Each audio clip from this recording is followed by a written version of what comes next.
The weekend sleep myth. Many people believe that sleeping in on weekends makes up for lost sleep during the week. But is this really true?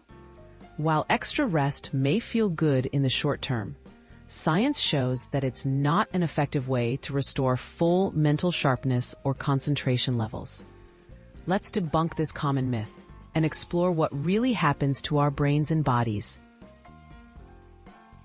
What happens when you lose sleep? Losing sleep during the week takes a toll on your brain and body. Short nights affect your mood, memory, and ability to focus. Your reaction times slow down, and even simple tasks feel harder.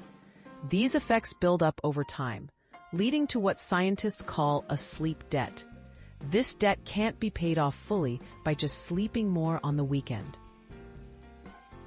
Can sleeping in on weekends fix it?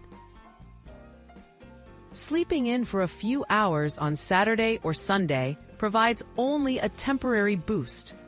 Studies show that after returning to your usual schedule, many of the focus and memory problems from lost sleep quickly return. Your body's internal clock, or circadian rhythm, also gets disrupted, making it even harder to fall asleep on Sunday night. The real cost, impact on focus. Weekend catch-up sleep does not restore your mental sharpness to normal levels. Research suggests that chronic sleep loss can't be reversed in a single weekend. Instead, it often leads to grogginess, worse mood, and inconsistent concentration on Mondays. Your brain needs consistent quality sleep each night to function at its best. Better strategies for peak focus. The best solution for sharp focus and energy is a regular sleep routine. Aim for the same bedtime and wake-up time every day, even on weekends.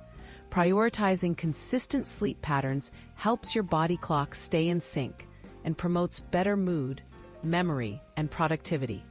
Small changes can make a big difference in how alert and focused you feel all week long.